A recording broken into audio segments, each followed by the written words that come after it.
राधे राधे दोस्तों। आज हमारा क्लास है शक्ति, समय व धन का व्यवस्थापन है। तो शक्ति, समय व धन का व्यवस्थापन जो कि गृह व्यवस्था सिलेबस से लिया गया है, तो इससे संबंधित जो भी क्वेश्चन आया है उसको आज हम लोग देखते हैं। तो ठीक है, फर्स्ट क्वेश्चन पूछा है कि कार्य वातावरण के मूल्यों के प्रदत्त सूची का पहचान करें। तो कार्य वातावरण के मूल्यों के प्रदत्त सूची से पहचान करें। तो इससे संबंधित समय निष्ठता होगा, और जो कि समय निष्ठता होगा, कार्य में विविधता होगा, और जो कि नम्यता होगा। तो ए होगा, सी होगा, ई होगा। तो इसका आंसर बी सही होगा। समय निष्ठता, कार्य में विविधता, नम्यता होगा। तो कार्य वातावरण के मूल्यों की प्रदत्त सूची में आता है समय निष्ठता। समय निष्ठता से संबंधित समय पर या समय से पहले किसी आवश्यक कार्य को पूरा करने या किसी दायित्व को निभाने में सक्षम होने को कहते हैं समय निष्ठता को। और कार्य विविधता किसे कहते हैं? किसी भी कार्य को करने में विविधता का होना आवश्यक है। विविधता का मतलब है विभिन्न व्यक्तिगत विशेषताओं से भी है। मतलब विविधता का मतलब है विभिन्न व्यक्तिगत विशेषताओं से है। और नम्यता क्या है? नम्यता का मतलब है कि लचीलापन। तो नम्यता का मतलब क्या? लचीलापन है। तो नम्यता का उपयोग आमतौर पर मूल्य और मात्रा समायोजन को बाजार के ताकतों और संगठनात्मक और नियामक तरीके से बदलाव के जवाब के रूप में चिन्हित करने के लिए किया जाता है। नम्यता। नेक्स्ट क्वेश्चन है कि समय मापन इकाई 1 सेकेंड का भाग होता है। तो समय मापन इकाई में 1 सेकेंड का भाग क्या होता है? 1 सेकेंड का भाग होता है 0.036 होगा। तो इसका आंसर डी होगा। तो इसका आंसर डी होगा। और 1 मिनट का होता है 0.0001333 होगा। तो समय मापन इकाई क्या है? टीएमयू। टीएमयू का होता है टाइम मैनेजमेंट यूनिट। तो टॉप वाच तकनीकी के द्वारा 1 सेकेंड के 0.036 वे भाग तथा 1 मिनट में 0.00133 वे भाग को मापा जा सकता है। इससे समय मापने की माप बिल्कुल सही ढंग से हो जाती है तथा किस कार्य में कितना समय लगता है इसका मापन सबसे उचित ढंग से हो जाता है। एक टीएमयू 1 सेकेंड का 0.036 भाग होता है। यह 1 मिनट का 0.006 भाग होता है। अभी पूछ देगा कि 1 सेकेंड का 0.036 भाग होता है, तो इसका 1 मिनट का भाग क्या होता है? तो 0.006 भाग होगा, और 1 मिनट में 0.00133 होगा। तो नेक्स्ट क्वेश्चन देखते हैं कि कार्य, विश्राम एवं शयन के बीच उपयुक्त अनुपात क्या है? तो कार्य, विश्राम एवं शयन के बीच उपयुक्त कार्य मतलब 8 घंटा कार्य करना चाहिए तो 8 घंटा विश्राम करना चाहिए। और मतलब विश्राम, मनोरंजन ये सब होगा। और शयन तथा 8 घंटा आराम, शयन करना, सोना चाहिए। तो इसका आंसर बी होगा, सी होगा, सॉरी, सी होगा। कार्य, विश्राम एवं शयन के बीच उपयुक्त अनुपात 8:8 होता है। तो नेक्स्ट क्वेश्चन है कि पोछा लगाना किस प्रकार का कार्य है? तो पोछा लगाना किस प्रकार का कार्य है? तो पोछा लगाना जो कि कठिन कार्य है। तो इसका आंसर सी होगा, कठिन कार्य है। तो लिंग वर्दी पूछ देगा कि लिंगवर्धी एवं वेडेट ने शक्ति व्यवस्थापन संबंधित अनेक प्रयोग किए हैं। तो अभी पूछ लेगा कि शक्ति व्यवस्थापन संबंधित अनेक प्रयोग किसने किया है? तो ऑप्शन में लिंगवर्धी का अनेक जो नहीं है उनका नाम दे दिया जाएगा। तो लिंगवर्धी एवं वेडेट हो जाएगा इसका। तो शक्ति व्यवस्थापन के अनेक प्रयोग किए हैं। इन्होंने विभिन्न घरेलू क्रियाओं को निम्नलिखित 3 वर्गों में विभाजित किया है। हल्का कार्य जिसे लाइट वर्क कहा जाता है, हाथ व मशीन द्वारा सिलाई बुनाई करना रफू करना, लिखना आदि। हल्का कार्य में क्या होगा? हाथ व मशीन द्वारा सिलाई बुनाई करना, रफू करना, लिखना आदि होता है। और मध्यम क्रिया मॉडरेट वर्क क्या है? तो शिशु को वस्त्र पहनाना, छोटे वस्तुओं पर प्रेस करना, टॉयलेट, नेपकिन, ब्लाउज, बर्तन धोना, पैर की मशीन से सिलाई करना, कमरे की सफाई करना आदि होता है। हाथ व मशीन द्वारा सिलाई, तो ये हल्का कार्य है। अगर पैर की मशीन है, दे दिया जाएगा एग्जाम की यह कौन सा कार्य है, तो मध्यम कार्य में आएगा, मॉडरेट कार्य में आएगा। और श्रम शक्ति मतलब हार्ड वर्क में, तो श्रमशील कार्य में आएगा। बड़े वस्तु को धोना, पोछा लगाना, चादर धोना, फर्श धोना आदि आता है। तो यह श्रमशील मतलब कठिन कार्य में आएगा। तो इसका आंसर सी होगा वही। उद्देश्यों का विकास करना किसका चरण है? उद्देश्यों का विकास करना किसका चरण है? तो उद्देश्यों का विकास करना जो है कि नियोजन का चरण है। इसका आंसर डी होगा, नियोजन का चरण है उद्देश्यों का विकास करना। तो इसका आंसर जो है कि बी होगा, बी होगा। तो उद्देश्यों का विकास करना नियोजन का चरण है। यह चरण लुई एलन के अनुसार दिया गया है कि नियोजन का विकास करना किसके द्वारा दिया गया है? नियोजन का विकास करना यह चरण किसके द्वारा किया गया है? तो यह लुई एलन के द्वारा दिया गया है। इन्होंने प्रबंधन पूछ देखा कि नियोजन का विकास करने का चरण किसके द्वारा दिया गया है, तो यह लुई एलन के द्वारा दिया जाएगा। इन्होंने प्रबंधन के 7 चरण बताए हैं। लुई एलन ने कितने चरण बताए हैं? तो लुई एलन ने प्रबंधन के 7 चरण बताए हैं। ग्रास एवं केंडल के अनुसार 5 चरण है।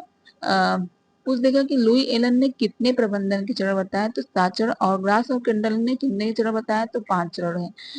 तो गृह प्रबंधन के महत्वपूर्ण चरण है। समस्या के पहले तो परिभाषित करना होता है, फिर विकल्पों को ढूंढना होता है, कल्पना द्वारा प्रत्येक विकल्प को उसके हल के साथ देखना होता है, फिर जो है कि अधिक उपयुक्त संभावित हल का चयन करना होता है, फिर उत्तरदायित्व का स्वीकार करना होता है। यह सब प्रबंधन के चरण हैं। तो कार्य समय को मापने का एक उपकरण है। कार्य समय को मापने का एक उपकरण क्या है? तो समय अनुसूची, कार्य का चक्र, कार्यों का क्रम, समय का चक्र। तो कार्यों का चक्र, इसका आंसर बी हो, नहीं सॉरी ए होगा, समय अनुसूची होगा। कार्य समय को मापने के उपकरण में समय अनुसूची, तो इसका आंसर ए सही होगा। तो कार्य को समय को मापने का एक उपकरण समय अनुसूची है। समय अनुसूची का प्रयोग करके हमारे हर कार्य निर्धारित समय पर होता है तथा हमें कब क्या करना है उसकी एक सूची बना लेते हैं, और उस सूची में कब क्या करना है, किस समय करना है, कितने घंटे करना है, यह सब सम्मिलित रहता है। तो नेक्स्ट क्वेश्चन पूछा है कि हथेली और हाथों के काम करते समय आरामदायक अवस्था होती है जब कोहनी से ऊपर का हिस्सा कार्यस्थल के समतल होता है, तब हथेली व कार्य को करने में समय आरामदायक अवस्था होती है। तो इसका आंसर सी होगा, कार्यस्थल के समतल होता है। नेक्स्ट क्वेश्चन है कि कार्यरत वातावरण में मनुष्य की विभिन्न अवस्थिति के अध्ययन को कहा जाता है। तो मनुष्य के विभिन्न कार्यरत वातावरण के में मनुष्य के विभिन्न अवस्थिति के अध्ययन को क्या कहा जाता है? कार्य एर्गोनॉमिक्स कहा जाता है। तो इसका आंसर सी होगा, डी होगा, कार्य एर्गोनॉमिक्स कहा जाता है। तो कार्य एर्गोनॉमिक्स वर्क एर्गोनॉमिक्स कार्यरत वातावरण में मनुष्य की विभिन्न अवस्थिति के अध्ययन को कहा जाता है। कार्य सरलीकरण वर्क सिंप्लीफिकेशन, कार्य सरलीकरण का शाब्दिक अर्थ क्या है? कार्य को सरल तरीके से करना। निखिल एवं डार्सी, कार्य सरलीकरण का अर्थ है कि मतलब निखिल एवं डार्सी ने कहा है कि कार्य सरलीकरण का अर्थ है कार्य करने की सबसे आसान, सरल, शीघ्र विधि की सचेतता पूर्वक खोज करना। कार्य सरलीकरण की तकनीकी मुख्य रूप से दो प्रकार की होती है। एक औपचारिक तकनीकी पेन व पेंसिल तकनीकी तथा पेन व पेंसिल तकनीकी होती है। तो पेन व औपचारिक तकनीकी जो कि प्रयोगशाला विधि होती है, और पेन व पेंसिल तकनीकी जो कि अनौपचारिक होती है। तो कार्य शरीर वृत्ति, वर्क फिजियोलॉजी। तो शारीरिक रूप से अपंग स्त्रियों के लिए कार्य सरलीकरण अधिक महत्व रखता है, चूंकि इन स्त्रियों के पास या तो ऊर्जा की मात्रा ही कम होती है, या साधारण कार्य होती हेतु भी इन्हें अधिक प्रयत्न करने पड़ते हैं। अतः इन अपंग स्त्रियों को ऊर्जा संग्रहित रखने की आवश्यकता होती है। नेक्स्ट क्वेश्चन है कि अभिकथन कर रहा है कि अर्थव्यवस्था का रिकॉर्ड बनाना मासिक चक्र की व्यवस्था योजना के साथ तुलना करने में मदद करना। और कारण आर क्या कर रहा है कि रिकॉर्ड धन के खर्च को वितरण दर्शाता है। तो रिकॉर्ड खर्च के वितरण दर्शाता है। तो यह जो है कि अर्थव्यवस्था के रिकॉर्ड बनाना, मासिक चक्र की व्यवस्था योजना को साथ तुलना करने की मदद करना, और रिकॉर्ड धन के खर्चे के वितरण दर्शाना। तो यह ए और आर दोनों सत्य है, तो इसका आंसर ए होगा, ए सत्य है। तो वह समय अवधि जब कई प्रकार की गतिविधियां एक साथ की जाती हैं उसको क्या कहते हैं? वह समय अवधि जब कई प्रकार की गतिविधियां एक साथ की जाती हैं उसको क्या कहते हैं? उसे कार्यभार का शिखर कहते हैं।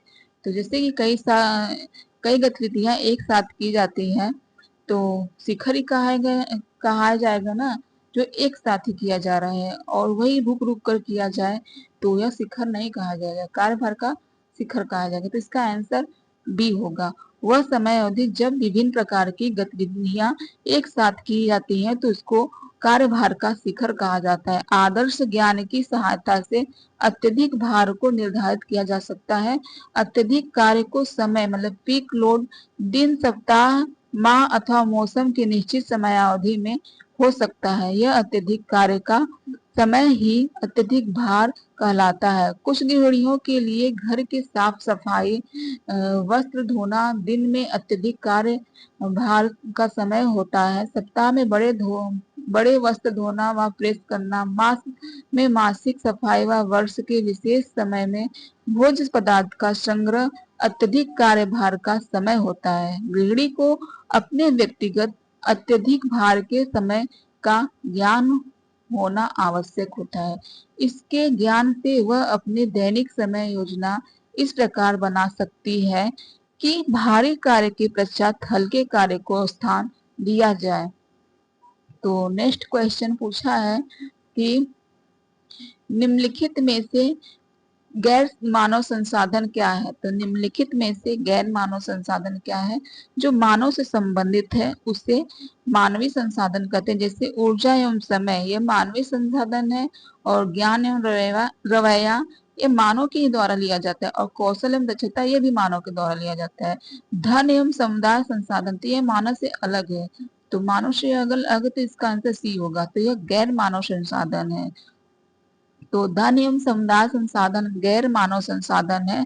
मानवीय संसाधन को छोड़कर जो भी हमारे आसपास व्याप्त है, जिसे छुआ जा सकता है, देखा जा सकता है, उसे अमानवीय संसाधन कहते हैं। जैसे धन, वस्तु, समुदाय, सेवा, यह सब जो है कि धन, वस्तु, समुदाय, सेवा जो है कि अमानवीय संसाधन है। समय प्रबंधन का लाभ क्या है? तो समय प्रबंधन का लाभ है आवश्यक कार्य को प्राथमिकता दी जाती है, और आराम एवं मनोरंजन हेतु विश्राम का समय उपलब्ध होता है। पीक वर्कलोड अत्यधिक कार्यभार से बचा सकता है, और सभी विकल्प सही है। तो समय प्रबंधन का लाभ तो सभी सही है, तो इसका आंसर डी सही होगा, सभी सही है। नेक्स्ट क्वेश्चन है, नहीं इसके बारे में जान लेते हैं। समय प्रबंधन के लाभ में सभी विकल्प सही हैं। समय प्रबंधन में क्या होता है कि आवश्यक कार्य को प्राथमिकता दी जाती है। आवश्यक कार्य को जो है कि प्राथमिकता दी जाती है, और आराम मनोरंजन हेतु विश्राम का समय उपलब्ध होता है। आराम मनोरंजन हेतु विश्राम का समय उपलब्ध होता है। और पीक वर्कलोड जो है कि अत्यधिक कार्यभार से बचा जा सकता है। कम समय में कम से कम समय में अत्यधिक से अत्यधिक कार्य को करने हेतु लक्ष्यों तक पहुंचना समय व्यवस्थापन कहलाता है। समय एक सीमित संसाधन है। इसी सीमित संसाधन व्यवस्था में व्यक्ति को अपने समस्त कार्य को करना होता है। समय व्यवस्थापन करते हुए कार्य की आवश्यकता को देखते हुए उसे प्राथमिकता दी जाती है। जो कार्य ज्यादा जरूरी है और उसे पहले तथा जो कार्य कम समय का है उसे बाद में दिया जाता है, बाद में किया जाता है। नेक्स्ट क्वेश्चन है, इनमें से कौन सा कथन जो है कि गलत है? यह सभी संसाधन उपयोगी है, तो ये सत्य है। सभी संसाधन सीमित है, यह भी सत्य है। सभी असीमित संसाधन है, तो यह जो है कि गलत है। यह सभी संसाधन असीमित नहीं होते, यह गलत है। और हर संसाधन एक विकल्प है, तो यह भी सत्य है। हर संसाधन जो है कि एक विकल्प है, तो इसका आंसर जो है कि सी सही होगा। समय एक असीमित संसाधन, तो यह जो कि गलत होगा, कथन गलत होगा, पर इसमें सही है, इसका आंसर सी सही है। तो समय असीमित संसाधन है, यह कथन गलत है, क्योंकि गृह प्रबंधन में लक्ष्यों तक सफलतापूर्वक तरीके से पहुंचने के लिए गृहिणी जिन वस्तु व्यक्तियों सदस्यों का उपयोग करती है उसे संसाधन कहते हैं। संसाधन सीमित होते हैं, चाहे वह गुणात्मक हो या मात्रात्मक हो। संसाधन में पारस्परिक प्रबंधन होते हैं। संसाधन सदैव उपयोगी होते हैं। सभी संसाधनों पर व्यवस्थापन प्रक्रिया लागू होती है। संसाधनों का उचित उपयोग परिवार के जीवन स्तर को ऊंचा उठाने में मददगार साबित होता है।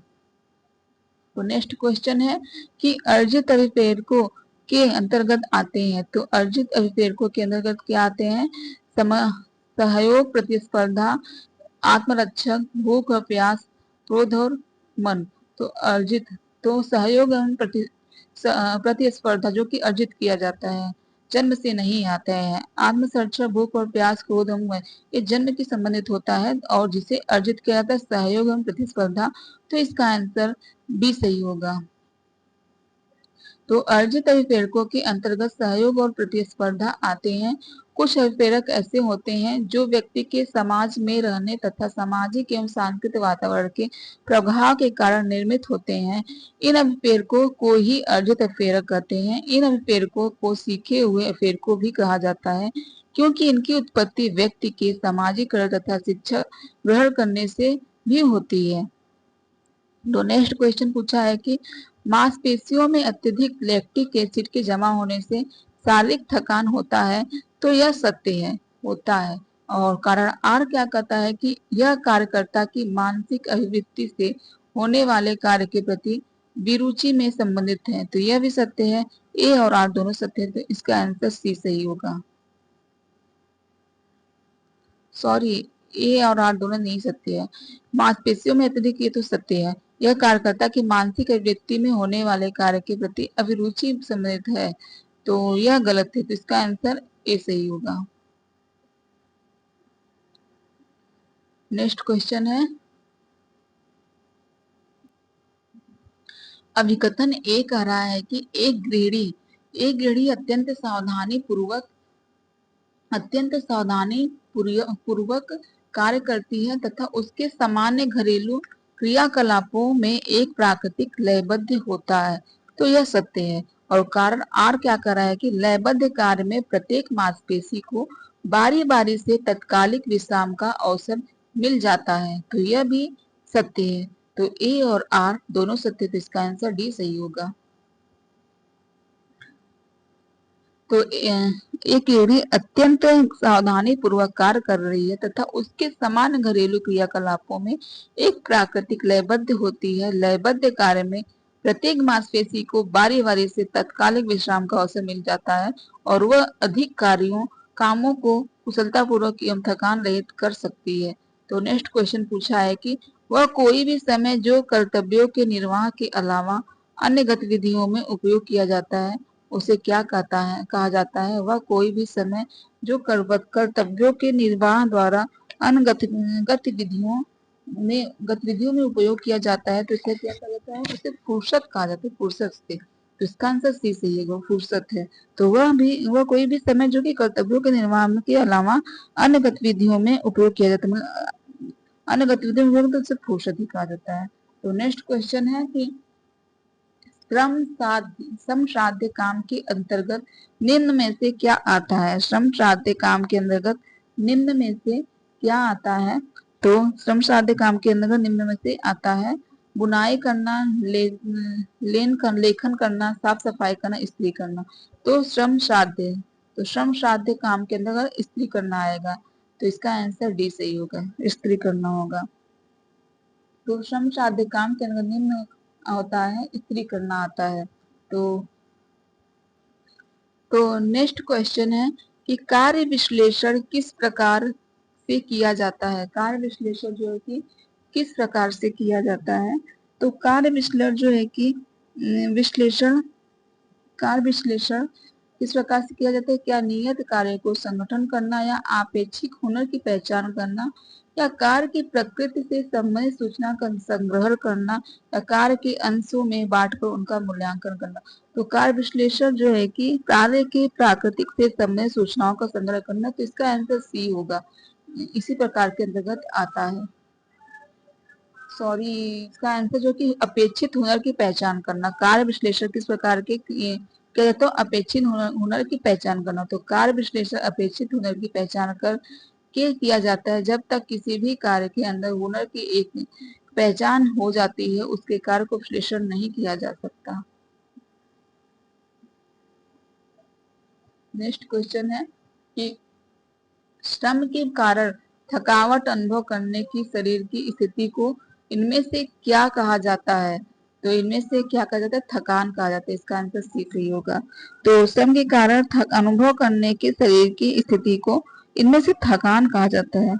शक्ति व्यवस्थापन से संबंधित समस्याओं को हल करने के लिए जरूरी है कि थकान की रूप और उसकी मानसिक और शारीरिक क्षमता पर जो है कि पड़ने वाले प्रभाव के बारे में समझा जाए, जो शरीर विज्ञान, मनोविज्ञान और काफी अध्ययन किया गया। प्राचीन अध्ययनों में शारीरिक थकान पर अधिक बल दिया जाता था, जबकि आधुनिक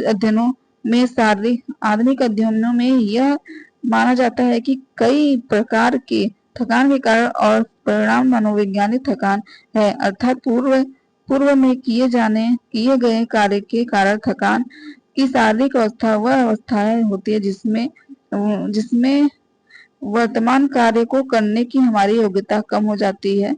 यह मनोवैज्ञानिक थकान वह स्थिति है जो कार्य को प्रकृति के परिणाम स्वरूप उत्पन्न होती है और हमारे उत्पादन में कमी करती है। तो नेक्स्ट क्वेश्चन पूछा है कि अवगार स्कोर नापा जाता है। तो अवगार स्कोर जो है कि जन्म भार को नापा जाता है। तो इसका आंसर ए होगा। तो अवगार स्कोर जन्म भार के नापा जाता है। तो इसके संबंधित बताया गया है कि अवगार स्कोर डॉक्टर द्वारा जन्म के समय नवजात शिशु के स्वास्थ्य का आकलन करने के लिए उपयोग किया जाता है। शिशु के जन्म के तुरंत बाद 1 से 5 मिनट के अंदर अवगार टेस्ट किया जाता है। यह 1 मिनट का स्कोर बताता है कि जन्म की प्रक्रिया के बाद शिशु कितना स्वस्थ है। वही 5 मिनट के स्कोर में से डॉक्टर को पता चलता है कि गर्भ से बाहर आने के बाद शिशु कैसा है। तो गर्भ से बाहर आने का बाद शिशु कैसा है समय पहले। तो ये नेक्स्ट क्वेश्चन है कि अपरिपक्व जन्म का कारण है। अपरिपक्व जन्म का कारण क्या है? तो अपरिपक्व जन्म का कारण सिफिलिस ही है, विषाक्तता और असंतुलित आहार है। तो यह सभी है। तो इसका आंसर इनमें से सभी होगा। तो शिशु जन्म यदि गर्भावस्था के 37 सप्ताह से पहले ही हो जाता है, तो इसे समय से पहले जन्म या अपरिपक्व जन्म कहा जाता है। समय पहले बच्चे के जन्म लेने के निम्नलिखित कारण हो सकते हैं: योनि में जीवाणु संक्रमण, गर्भ में जुड़वा इनमें से अधिक, शिशु पालना, गर्भावस्था के दौरान अत्यधिक रक्तस्राव आदि होता है। तो शिशु का जन्म यदि गर्भावस्था के 37 सप्ताह पूरे करने से पहले ही हो जाता है, तो इसे समय से पहले जन्म या अपरिपक्व जन्म कहा जाता है। तो परमेंटल बर्थ कहा जाता है। समय पहले बच्चे के जन्म लेने के निम्नलिखित कारण हो सकते हैं। प्रीमेटर, तो योनि से जीवाणु संक्रमण, गर्भावस्था में पहला है कि योनि से जीवाणु संक्रमण जो है कि समय से पहले बच्चे के जन्म लेने के कारण है। तो यह कारण है क्या, योनि से जीवाणु में संक्रमण होता है और गर्भ में जुड़वा या इससे अधिक शिशु पलना होता है।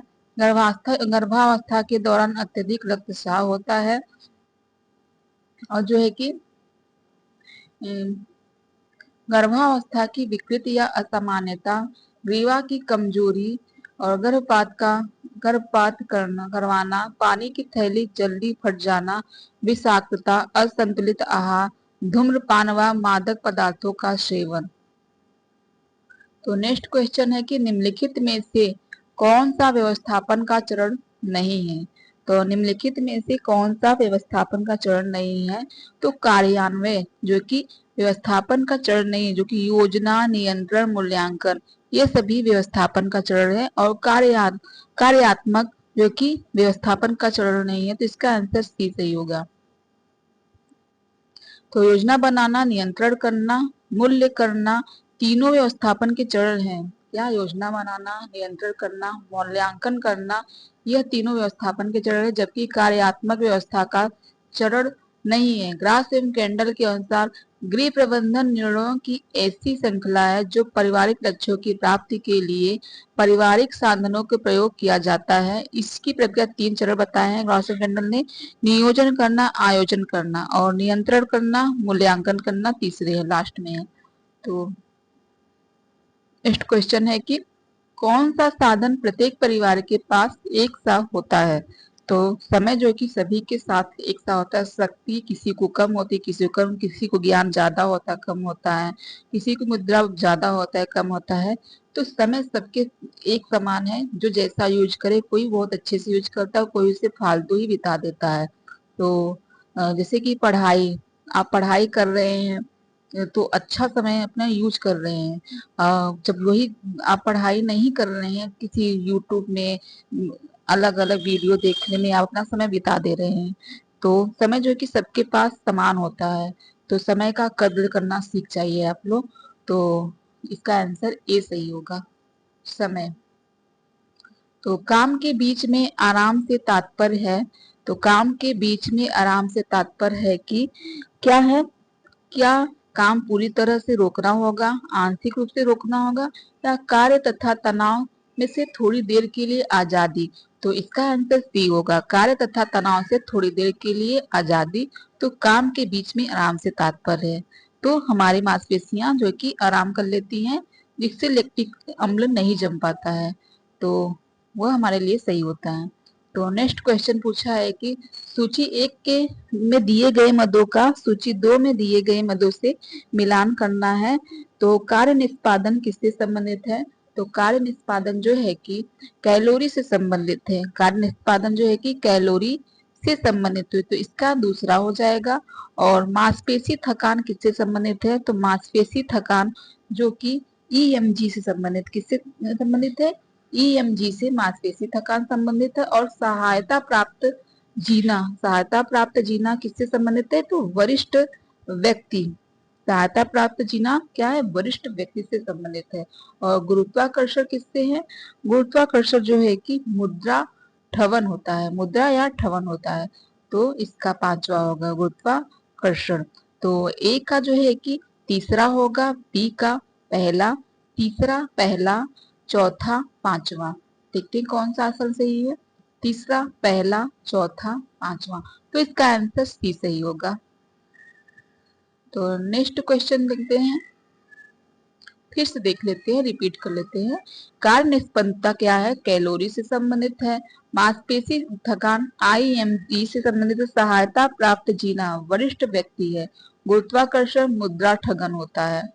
नेक्स्ट क्वेश्चन है कि सूची 1 में दिए गए मदों को सूची 2 में मिलान करना है। इसमें भी तो वरिष्ठ व्यक्ति का अध्ययन किससे संबंधित है। वरिष्ठ व्यक्ति का अध्ययन जो कि जैसा कि नाम से वरिष्ठ मतलब बड़ा होगा, पुराना तो जरूर होगा, तो जरा होगा। तो जरी आरिष्ट, जरा मतलब क्या होता है, पुराना। तो इसमें देखिए ट्रिक मैं बता रही हूँ, ट्रिक से संबंधित। तो जरी आर्टिस्ट, जरी आर्टिस्ट जो है कि वरिष्ठ व्यक्ति के अध्ययन से संबंधित है, तो इसका जो है कि तीसरा हो जाएगा। और मानव मशीन व्यवस्था का अध्ययन, तो मानव मशीन व्यवस्था का अध्ययन नाम से ही जानते हैं कि एर्गोनॉमिक्स होगा, तो इसका जो है कि चौथा हो जाएगा। और देह मोड़ने पर कोण का अध्ययन क्या होगा? देह मोड़ने पर कोण का अध्ययन गोनियोमीटर होता है, गोनियोमीटर होता है, तो इसका पहला हो जाएगा गोनियोमीटर। और देह आयाम का अध्ययन क्या होता है? देह आयाम का अध्ययन एंथ्रोमीटर होता है, देह आयाम का अध्ययन एंथ्रोमीटर होता है। इसको आप लोग याद कर लीजिए। अभी पूछ देगा कि अकेले ही पूछ देगा मानव मशीन व्यवस्था क्या है, तो ऐसे ही क्वेश्चन दिया रहेगा सारा, तो ये तुम्हारा मिलान करने के लिए दिया है। तो एर्गोनॉमिक्स से ये सब दिया, तो एर्गोनॉमिक्स अभी पूछ देगा कि देह मोड़ने के कोण का अध्ययन क्या होता है, तो ये सभी ऑप्शन दे दिया, तो उसमें लिखा रहेगा गोनियोमीटर, तो उसका ए आंसर होगा। तो आप सब लोग इसे रट डालिए, एकदम याद कर लीजिए कौन किससे संबंधित, ये बहुत इंपॉर्टेंट है, पूछ देगा और टफ क्वेश्चन में आता है सब, तो आप लोग इसे याद कर लेते। तो वरिष्ठ व्यक्तियों का अध्ययन क्या है? तीसरा है, तो वरिष्ठ व्यक्ति का अध्ययन को में तीसरा से संबंधित है। और मानव मशीन व्यवस्था का अध्ययन जो है कि चौथे से, एर्गोनॉमिक्स, तीसरा चौथा पहला दूसरा। तो देखते हैं तीसरा चौथा पहला दूसरा किसमें मिलान है, तो इसका तीसरा चौथा पहला दूसरा, इसका आंसर ए होगा, ये सही होगा। तो वरिष्ठ व्यक्तियों का अध्ययन जरी ऑर्टिक्स होगा, वरिष्ठ व्यक्तियों का अध्ययन जरी ऑर्टिक्स होगा। और मानव मशीन व्यवस्था का अध्ययन एर्गोनॉमिक्स होगा। और देह मोड़ने के कोण का अध्ययन गोनियोमीटर होगा। देह आयाम का अध्ययन जो कि एंथ्रोमीटर होगा। तो नेक्स्ट क्वेश्चन देखते हैं कि निम्नलिखित अर्थव्यवस्था को सही क्रम में व्यवस्थित कीजिए। तो सही क्रम में व्यवस्थित करना है, तो ये जो है कि एरिक एरिक्सन का है, थ्योरी है, जो कि उन्होंने 8 थ्योरी दिया है। तो पहले थ्योरी में क्या आएगा? पहले तो होगा पहले जो कि परिश्रम बनाम हीनता, पहले जो कि परिश्रम बनाम हीनता, इसमें पहले ए आएगा, परिश्रम बनाम हीनता में आएगा कि व्यक्ति बनाम पहचान की सामग्री, परिश्रम बनाम हीनता क्या आएंगे? पहले पहले तो परिश्रम, हाँ परिश्रम बनाम हीनता प्रस्तार होगा। फिर जो है कि व्यक्ति बनाम पहचान भ्रमण होगा, तो दूसरा होगा। फिर घनिष्ठता बनाया जाता है, व्यक्ति बनाम पहचान से संबंधित, फिर घनिष्ठता बनाया जाता है, घनिष्ठता बनाम एकांतता होगा। तो तीसरा है। और फिर जो है कि प्रजननीयता बनाम स्थिरता होगा। इसका चौथा लास्ट में होगा अहम अखंडता बनाम निराशा। मतलब लास्ट में जब व्यक्ति पहुंच जाता है, तो यह सोचता है कि मैंने अपने जीवन में क्या काम किया, अगर अच्छा काम किया है तो वह खुश रहता है कि हाँ मैंने जो सोचा था वह कर लिया है। और अगर वह उसके हिसाब से नहीं करता है तो निराशा में आ जाता है। तो यह अहम अखंडता बनाम निराशा, क्योंकि ये वृद्धावस्था से होगा। तो इसका पांचवा हो जाएगा, लास्ट से लास्ट में यही रहेगा। तो पहला परिश्रम बनाम प्रसार होगा, तो सी सी होगा, फिर डी होगा, सी डी बी ए और ई, सी डी डी ए ई। देखिए इसका आंसर क्या है? सी डी डी ए ई, इसका आंसर बी होगा।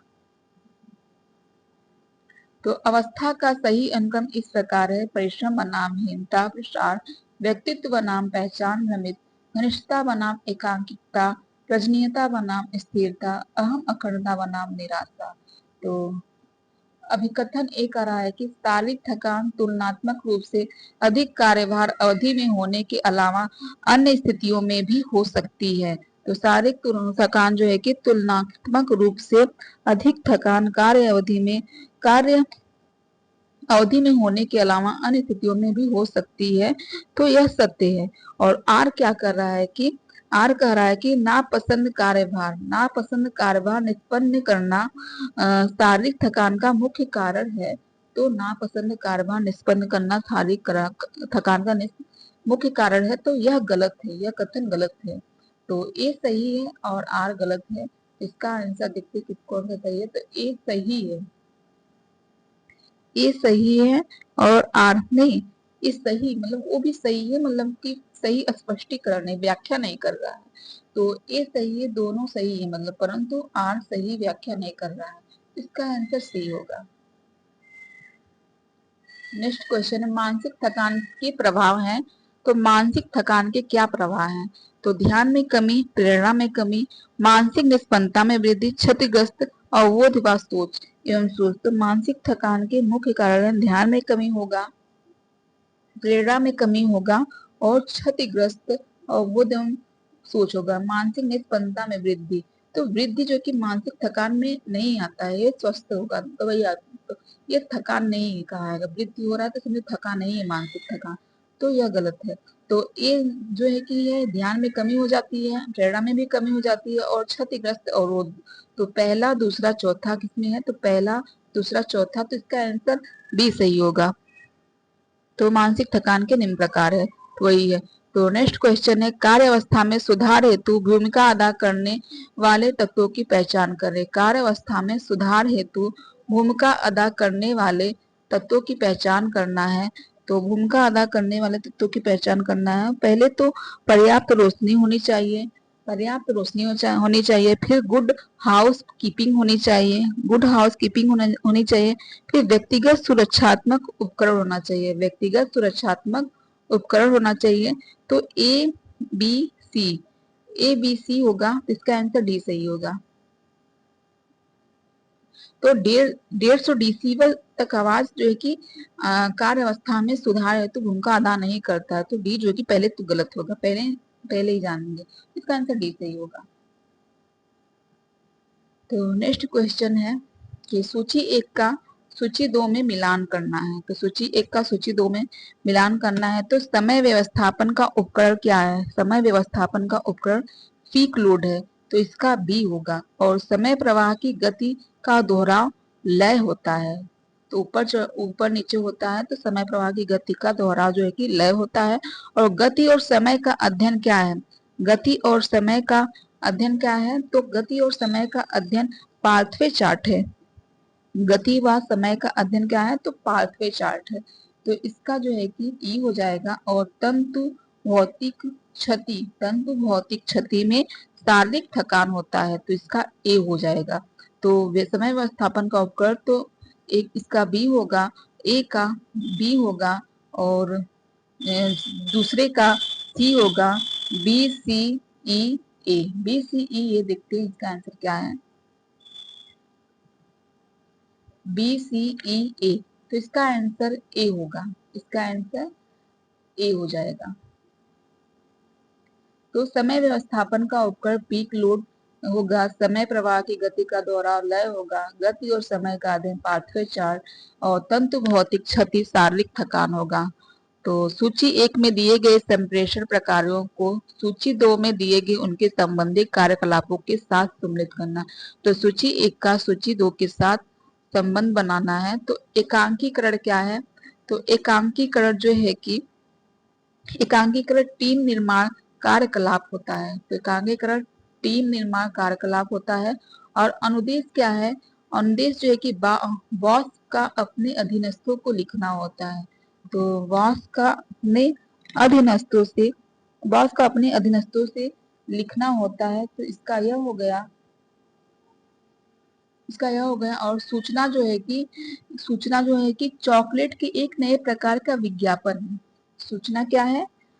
सूचना जो है कि छात्रों के नोटिस पर साड़ी, सूचना जो है कि छात्रों के नोटिस पर समय सारणी करना है, तो इसका सी हो जाएगा। और प्रवाह जो है कि चॉकलेट के एक नए प्रकार के विज्ञापन है, तो प्रवाह इससे से संबंधित हो जाएगा। तो एकांकीकरण का बी से संबंध है और अनुदेश का ए से संबंध है, तो बी ए सी ई, बी ए सी देखते हैं किसमें है, बी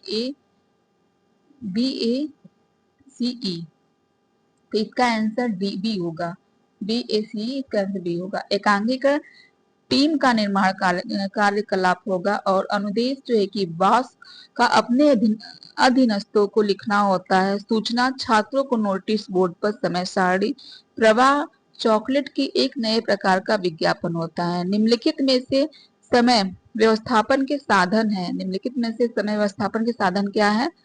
तो कार्यवक्र होगा, विश्राम अवधि, अधिक भार मतलब पीक लोड, तो यह समय व्यवस्थापन के साधन है। तो पहला, दूसरा, चौथा। तो पहला, दूसरा, चौथा। तो इसका आंसर जो है कि पहला, दूसरा, चौथा किसमें है? तो बी में है। तो इसका आंसर बी सही होगा। तो नेक्स्ट क्वेश्चन है कि समय योजना बनाने के निम्नलिखित सोपानों को क्रमबद्ध रूप से व्यवस्थित करें। समय योजना बनाने के निम्नलिखित सोपानों को क्रमबद्ध रूप में व्यवस्थित करना है। पहले तो लोचमय व अलोचमय पूर्ण कार्यकलापों के अंतर्गत समूह के रूप में शामिल किए जाने वाले सभी पदों को सूचीबद्ध करना है। पहले लोच एवं अलोचमय कार्यकलापों के अंतर्गत समूह के रूप में शामिल किए जाने वाले सभी मदों को सूचीबद्ध करना है। और फिर पहले सूचीबद्ध किया जाता है, फिर जो है कि किए जाने वाले प्रत्येक कार्य के लिए एक सटीक आकलन तैयार करना होता है। तो किए जाने वाले प्रत्येक कार्य के लिए एक सटीक आकलन तैयार करना होता है। तो पहला तो यह हो गया और दूसरा तो यह हो गया। फिर जो है कि कुल आकलित अपेक्षित समय और कुल उपलब्ध समय में सामंजस्य स्थापित किया जाता है। पहले सूचीबद्ध किया जाता है, फिर आकलन तैयार किया जाता है, फिर जो है कि सामंजस्य स्थापित किया जाता है, फिर जो है कि समय क्रम का निर्धारण किया जाता है, फिर योजना को लिखना होता है। समय क्रम का निर्धारण किया जाता है, दूसरा यह हो गया, चौथा यह हो गया, फिर योजना को लास्ट में लिखना होता है। तो दूसरा, चौथा, दूसरा, पांचवा, तीसरा, पहला, चौथा, दूसरा, पांचवा, तीसरा, पहला, चौथा। तो इसका आंसर जो है कि सी हो जाएगा। तो समय योजना बनाने के निम्नलिखित सोपान का क्रम क्या है? लोचमय पूर्ण आलोचमय कार्यकलापों के अंतर्गत समूह के रूप में शामिल किए जाने में सभी पदों को सूचीबद्ध करना होता है, सूचीबद्ध किया जाता है, फिर आकलन तैयार के शॉर्टकट में बता रही हूँ। सूचीबद्ध किया जाता है, तैयार किया जाता है। अगर समय योजना बनाने का आ जाएगा तो पहले सूचीबद्ध किया जाता है, आकलन तैयार किया जाता है, सामंजस्य स्थापित किया जाता है, फिर जो है कि क्रम में निर्धारित सूचीबद्ध, आकलन तैयार करना, सामंजस्य स्थापित करना, क्रम निर्धारण करना, फिर योजना लिखना होता है। तो नेक्स्ट क्वेश्चन है, लोगों और मशीनों के बीच अंतःक्रिया का अध्ययन क्या कहलाता है? लोगों और मशीनों के बीच अंतःक्रिया के अध्ययन क्या कहलाता है? तो श्रम दक्षता शास्त्र कहलाता है। तो इसका आंसर डी होगा, श्रम दक्षता शास्त्र कहलाता है। तो इसका आंसर डी हो जाएगा। तो नेक्स्ट क्वेश्चन है कि गुप्त पारिवारिक आय किनके संयोग से प्राप्त होती है? तो गुप्त पारिवारिक आय किनके संयोग से प्राप्त होती है? तो गुप्त पारिवारिक आय जो कि सामुदायिक आय से और नौकरी से प्राप्त सुविधा, सामुदायिक आय से, नौकरी से प्राप्त सुविधा तथा साइकिल आय से प्राप्त पूंजी निवेश आय से नहीं होता है। तो दूसरा, तीसरा, चौथा, इसका आंसर सही होगा। तो इसका आंसर जो है कि डी सही हो जाएगा। तो नेक्स्ट क्वेश्चन है कि अर्जुन आनंद अर्जन के रूप में संदर्भित है। तो अर्जुन जो है कि आत्मिक आत्मिक अर्जन सॉरी अर्जुन पर आत्मिक अर्जन आनंद के रूप में संदर्भित है। तो इसका आंसर सी हो जाएगा।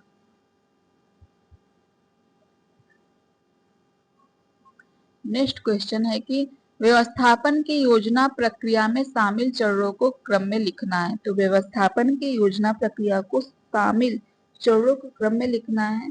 तो पहले क्या किया जाता है कि पहले जो है कि समय के अस्तित्व की पहचान करना होता है, समय के अस्तित्व की पहचान करना होता है, फिर जो कि विश्वसनीय सूचना प्राप्त करना होता है, विश्वसनीय सूचना प्राप्त करना होता है, फिर जो कि कार्य के संभव क्रम का सूचीकरण करना होता है, कार्य के संभव क्रम का सूचीकरण करना होता है, फिर जो है कि प्राथमिकता तैयार करना होता है, प्राथमिकता तैयार करना होता है, और फिर सर्वोत्तम क्रम का चयन करना होता है, सर्वोत्तम क्रम का चयन करना होता है, फिर लास्ट में सुव्यवस्थित करना होता है, सुव्यवस्थित करना होता है।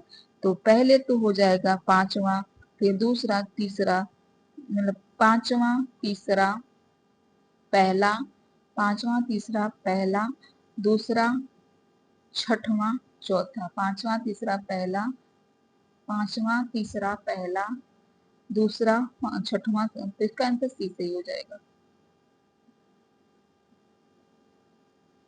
समय की स्थिति की पहचान करना होता है, फिर जो कि विश्वसनीय सूचना प्राप्त करना होता है, कार्य के संबंध में क्रम का सूचीकरण करना होता है, प्राथमिकता तैयार करना होता है, फिर सर्वोत्तम क्रम का चयन करना होता है, सुव्यवस्थित करना होता है। तो किसी विशेष जॉब में प्राप्त किए जाने वाले किसी विशेष जॉब में प्राप्त किए जाने वाले मानदंडों को इंगित करने वाले कथन यह कहलाता है। तो कथन क्या कहलाते हैं? तो कथन यह कहलाता है कि वह जॉब स्पेसिफिकेशन है, वह जॉब जो है कि स्पेसिफिकेशन है। तो इसका आंसर डी हो जाएगा, बी हो जाएगा, सॉरी।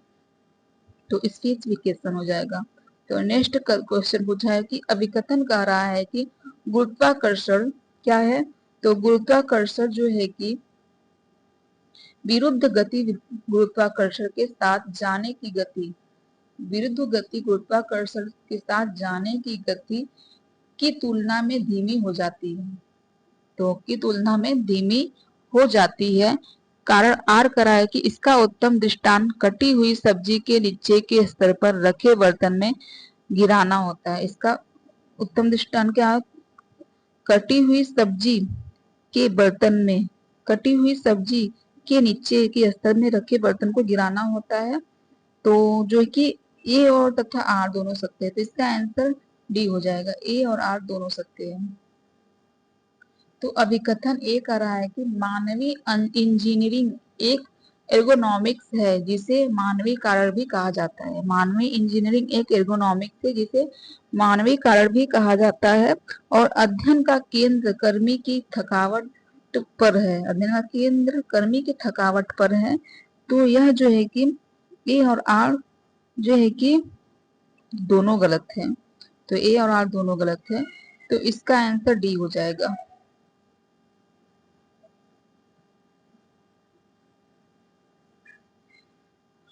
तो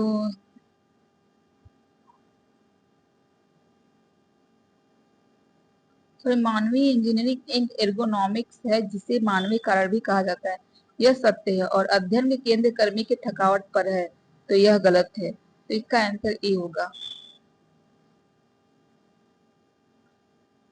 एक समान अभिकथन कर रहा है कि एक समान थकावट क्लांतिकारक और उच्चाट पैदा करने वाली क्रियाओं के दबाव के कारण होती है। तो एक समान थकावट क्लांतिकारक और उच्चाट पैदा करने वाली क्रियाओं के दबाव के कारण होती है और इससे निजी संतुष्टि नहीं होती है। तो इससे निजी संतुष्टि नहीं होती है और कारण आर करा है कि क्लांतिकारक तथा अरुचिकर क्रियाएं जिन्हें श्रमिक करता है तो इसे उससे थकावट और दबाव होता है, सफल स्वरूप श्रमिक संतुष्ट नहीं होता है। तो जो कि ए और आर दोनों सत्य है, ए और आर दोनों सत्य है, तो इसका आंसर डी हो जाएगा। तो क्लांतिकारक को उचाट पैदा करने वाले क्रियाओं के दबाव के कारण होती है और इसमें निजी संतुष्टि नहीं होती है, क्योंकि क्लांतिकारक तथा अभिरुचिकर क्रियाओं जिन्हें श्रमिक करता है तो इससे उसे थकावट दबाव होता है, फलस्वरूप श्रमिक संतुष्ट नहीं होता है। तो नेक्स्ट क्वेश्चन पूछा है कि अभिकथन ए करा है कि एर्गोनॉमिक्स का मानवीय कारक के रूप में भी उल्लेख किया जाता है, तो यह सत्य है। इसके अध्ययन का फोकस कर्मकार की थकान पर होता है, तो यह भी जो है कि सत्य ही है। तो इसके अध्ययन का फोकस नहीं, यह गलत है। इसके अध्ययन के फोकस कर्मकार के थकान पर होता है, तो यह कारण आर जो है कि गलत है। तो ए सत्य है और आर गलत है, तो इसका आंसर ए हो जाएगा। तो कार्यभार के अवरोही क्रम में गृह कार्य की गतिविधियों को व्यवस्थित करना, कार्य को अवरोही क्रम की गतिविधियों को गतिविधियों को व्यवस्थित करना है। पहले तो झाड़ पोछ करना होता है। पहले जो है कि झाड़ पोछ करना होता है, फिर जो है कि झाड़ पोछ करने के बाद जो है कि सब्जी काटना होता है। सबसे कठिन मतलब आरोही क्रम में लिखना है। तो आरोही क्रम में मतलब कि घटते क्रम में लिखना है। तो सबसे बड़ा क्या है, झाड़ पोछ करना होता है। अवरोही रहेगा तो बढ़ते क्रम में रहेगा, मतलब सबसे छोटा छोटा फिर बढ़ता बढ़ता जाएगा, तो घटते क्रम में। तो पहले झाड़ पोछ करना है, फिर जो है कि सब्जी काटना है। पहले ये हो जाएगा, फिर दूसरा ये हो जाएगा। सब्जी काटना है, फिर जो है कि इस्त्री करना है। इस्त्री करना, उससे हल्का कार इस्त्री करना हो जाएगा। फिर जो कि इस्त्री करने के बाद जो है कि बर्तन धोना होता है। बर्तन धोना होता है। तो चौथा यह है, फिर पोछा लगाना। तो पांचवा यह है। तो पहला जो है कि दूसरा है, और पांचवा पहला, चौथा तीसरा। तो इसका आंसर सी सही होगा।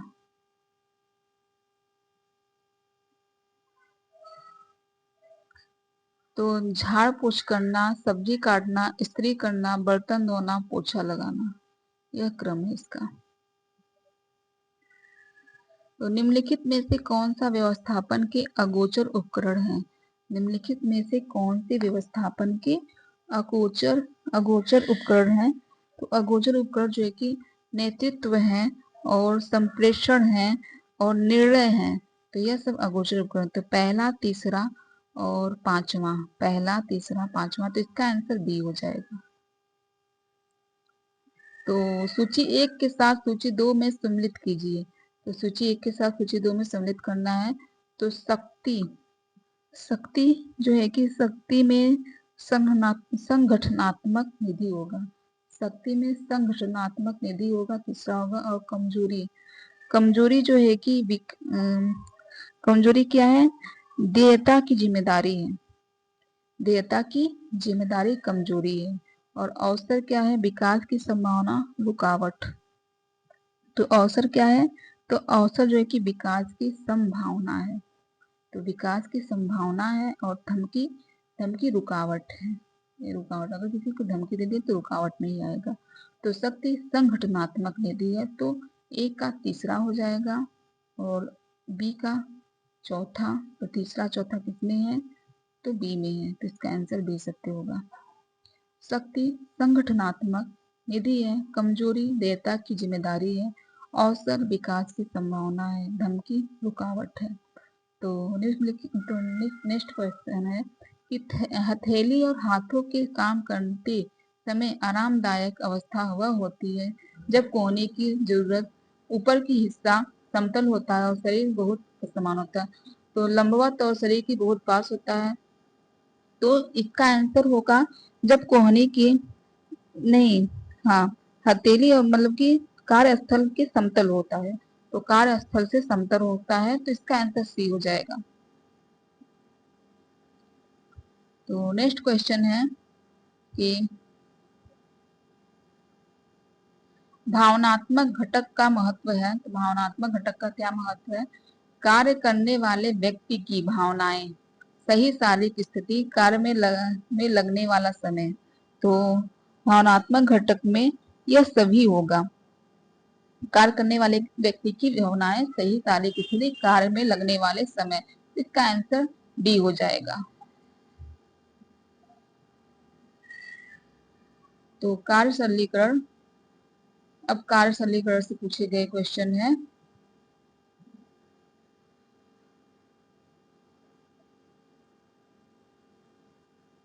तो इससे संबंधित जो भी क्वेश्चन पूछा गया है तो उससे देखते हैं। तो कार्य सरलीकरण इसी में ले लेते हैं। तो कार्य सरलीकरण क्या है? तो कार्य सरलीकरण की औपचारिक तकनीकी क्या है? तो कार्य सरलीकरण की औपचारिक तकनीकी साइक्लोग्राफ है, और जो कि pathway chart, process chart, operation chart, ये जो है कि अनौपचारिक तकनीकी में आता है। तो इसका आंसर बी हो जाएगा। तो कार्य सरलीकरण की विभिन्न के कार्य सरलीकरण किसी भी कार्य को करने के उस ढंग को जिसमें समय एवं शक्ति की बचत हो तथा कार्य की गति, समय हो समान हो तो उसे कार्य सरलीकरण कहते हैं। जैसे कार्य सरलीकरण की दो तकनीकी है, एक औपचारिक तकनीक तथा एक पेन और पेंसिल तकनीकी है।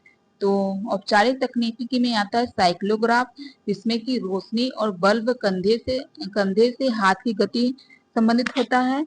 और माइक्रो माइक्रो मोशन क्या है, तो माइक्रो मोशन में छोटे छोटे या स्टॉप उपकरण होता है। स्टॉप वॉच जो है कि स्टॉप या वॉच जो है कि टाइम और जीरो मतलब टाइम मैनेजमेंट से होता है। 0.036 सेकेंड होता है इससे संबंधित।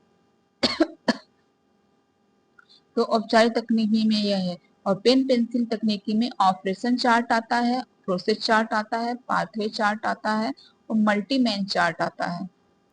और जो कि औपचारिक तकनीकी में एक जो है कि मेमो मोशन, जो कि इसमें नहीं दिया गया है। तो मेमो मोशन होता है, तो इसमें भी चार होता है, तकनीकी होता है, और इसमें पेन पेंसिल में चार तकनीकी होती है। तो नेक्स्ट आगे देखते हैं कि अनावश्यक गतिविधियों के विश्लेषण जिनका उन्मूलन किया जाता है निम्न में से किसके अंतर्गत किया जाता है। तो किसके अंतर्गत किया जाता है, तो यह साइक्लोग्राफ के अंतर्गत क्या आवश्यक गतिविधियों को इसे साइक्लोग्राफ के अंतर्गत। तो इसका आंसर सी सही हो जाएगा।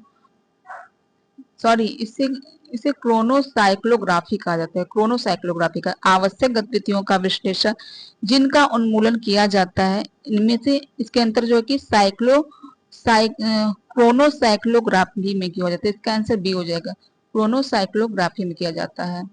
तो अनावश्यक गतिविधियों का विश्लेषण जिनका उन्मूलन क्रोनोसाइक्लोग्राफ के अंतर्गत किया जाता है। इस विधि में किए जाने वाले कार्य को तथा उसमें उत्पन्न गतियों के अध्ययन करने हेतु एवं फोटोग्राफी यंत्र क्रोनोसाइक्लोग्राफ का प्रयोग किया जाता है।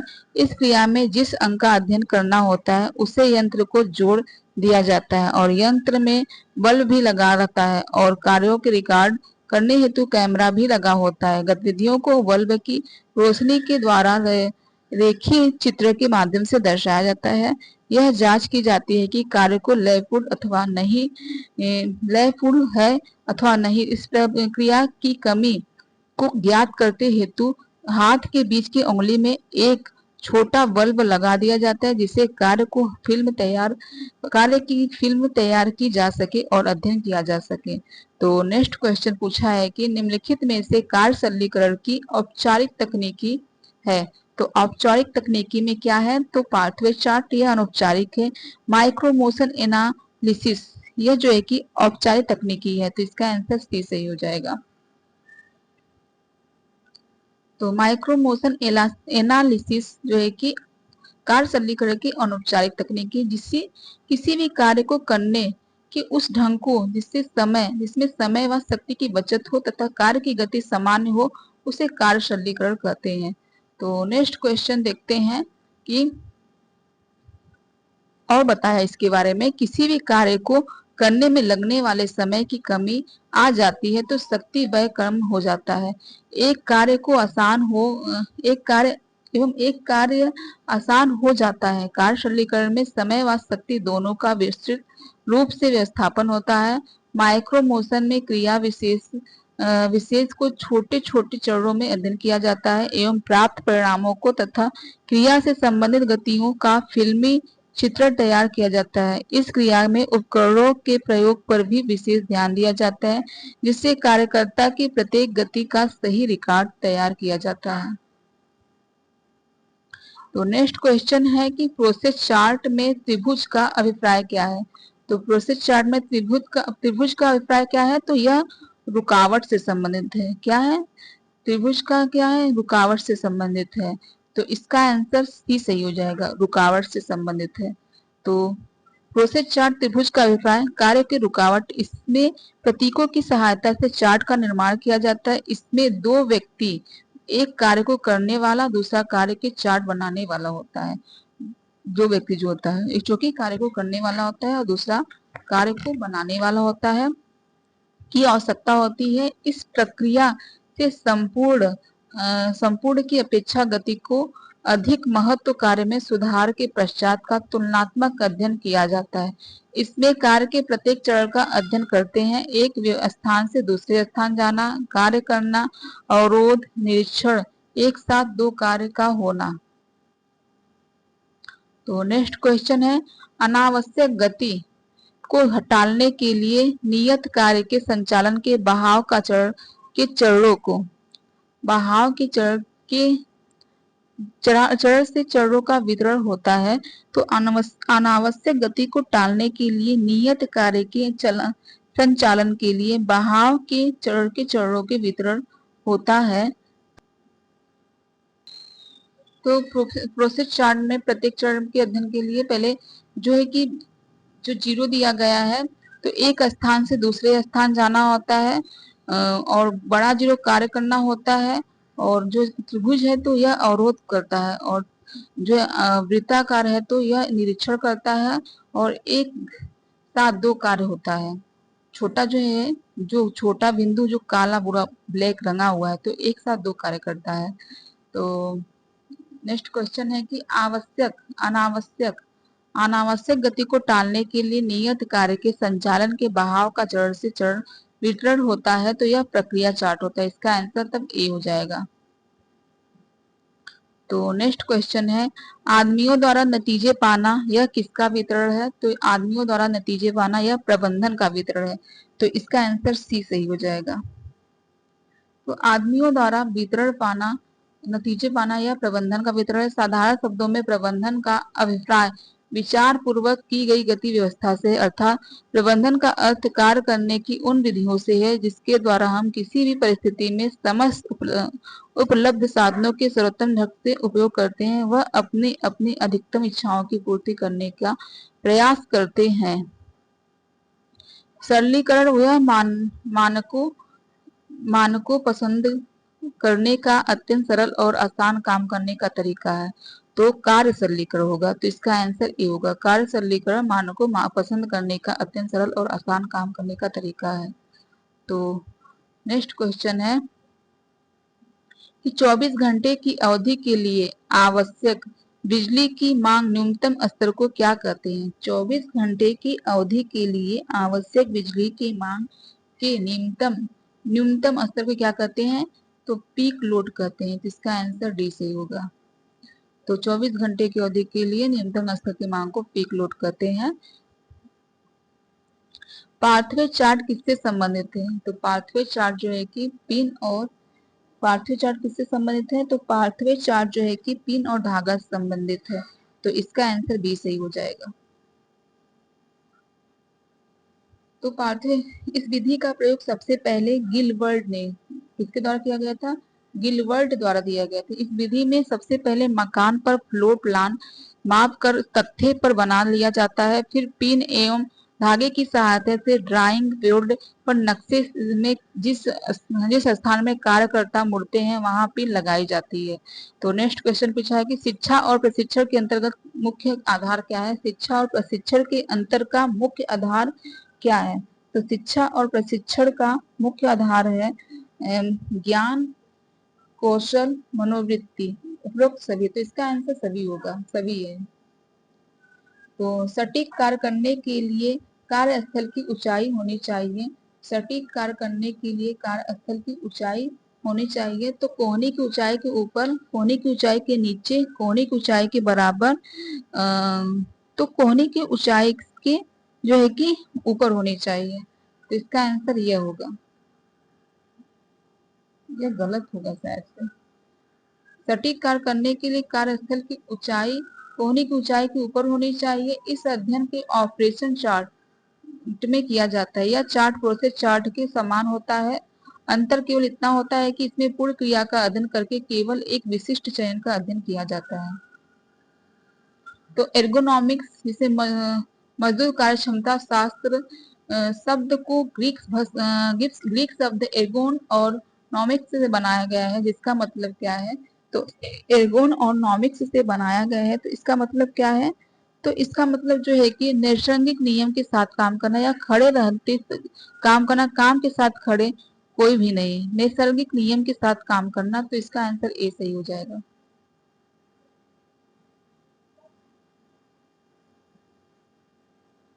तो एर्गोनॉमिक्स मजदूर कार्य क्षमता शास्त्र के ग्रीक शब्द एर्गोन और नॉर्म्स से बनाया गया है, जिसका मतलब नैसर्गिक नियम के साथ काम करना होता है। मनुष्य के क्रियाशील परिवेश के वैज्ञानिक अध्ययन को कहते हैं। मनुष्य के क्रियाशील परिवेश के वैज्ञानिक अध्ययन को क्या कहते हैं? तो एर्गोनॉमिक्स कहते हैं। तो इसका आंसर ए हो जाएगा, एर्गोनॉमिक्स होगा। तो एर्गोनॉमिक्स शब्द जो की उत्पत्ति किससे हुई है? तो ग्रीक शब्द से हुई है। यह जैविक और तकनीकी डेटा के अध्ययन कर को संदर्भित करता है, जो मनुष्य मशीनों वस्तुओं के बीच अनुकूल की अनुमति देता है। तो व्यस्त अवधि में जो गतिविधियां एक दूसरे पर ढेर लगती है उन्हें क्या कहते हैं? व्यस्त अवधि में जो गतिविधियां एक दूसरे पर ढेर लगती हैं उसे जो है कि क्या कहते हैं? कार्य वक्र, व्यवस्थापन भार, समय भार, तो कार्य वक्र कहते हैं। तो इसका आंसर ये होगा, सॉरी इसका आंसर व्यस्ततम भार होगा, व्यस्ततम भार होगा। इसका आंसर बी होगा। व्यस्त अवधि में जो गतिविधियां एक दूसरे पर ढेर लगती है उन्हें व्यस्ततम भार कहते हैं। तो श्रम दक्षता शास्त्र एर्गोनॉमिक्स के लाभ शामिल है। तो श्रम दक्षता शास्त्र एर्गोनॉमिक्स के लाभ शामिल है। तो जो है कि क्या लाभ शामिल है? निरापद नौकरी होता है, और कार्य कुशलता, उत्पादकता बढ़ोतरी होता है, ये भी सत्य है, और जख्मी होने की कम संभावना होती है, ये भी सत्य है। श्रम दक्षता का जिसे अंग्रेजी में एर्गोनॉमिक्स कहा जाता है। इसके लाभ जो कि निरापद नौकरी होता है, कार्य कुशलता, उत्पादकता में बढ़ोतरी होता है, और जोखिम होने की कम संभावना होती है। तो इसका आंसर बी सही हो जाएगा। नेक्स्ट क्वेश्चन है कि श्रम दक्षता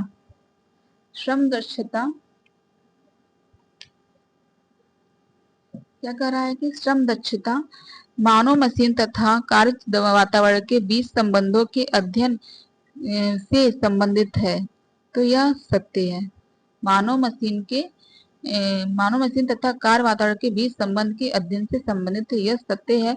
और कार्य की दक्षता कार्य और दिए गए कार्यस्थल में उपयोग किए गए उपकरण के बीच त्रिभुजाकारी अंतर संबंधों तथा अंतर निर्भरता का परिणाम है। तो यह गलत है, ये सत्य है, आर गलत है। तो इसका आंसर बी हो जाएगा। तो सूची 1 में दिए गए सूची 2 का मिलान करना है। तो सूची 1 में प्रक्रिया चार्ट के उपयोग किए जाने वाले चिन्ह है, और सूची 2 में जो है कि घटना है। तो प्रक्रिया चार्ट के प्रयोग किए जाने में चित्र है।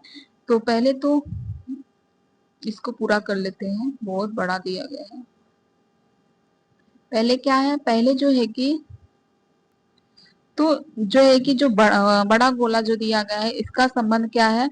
इसका संबंध जो है कि प्रचालन से संबंधित है, यह प्रचालन से संबंधित है। तो इसका हो जाएगा प्रचालन। तो प्रचालन यहाँ पर है, तो प्रचालन से संबंधित है।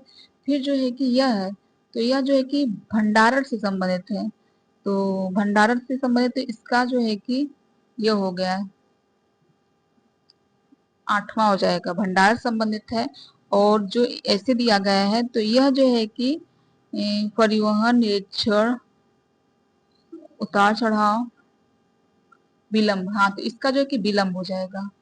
और जो तीर वाला दिया गया तो यह परिवहन से संबंधित है, इसका यह हो जाएगा, चौथा हो जाएगा। और जो वृत्ताकार है, तो वृत्ताकार जो है कि इसका जो है कि वृत्ताकार का संबंध जो है कि निरीक्षण से हो जाएगा, तो इसका निरीक्षण हो जाएगा।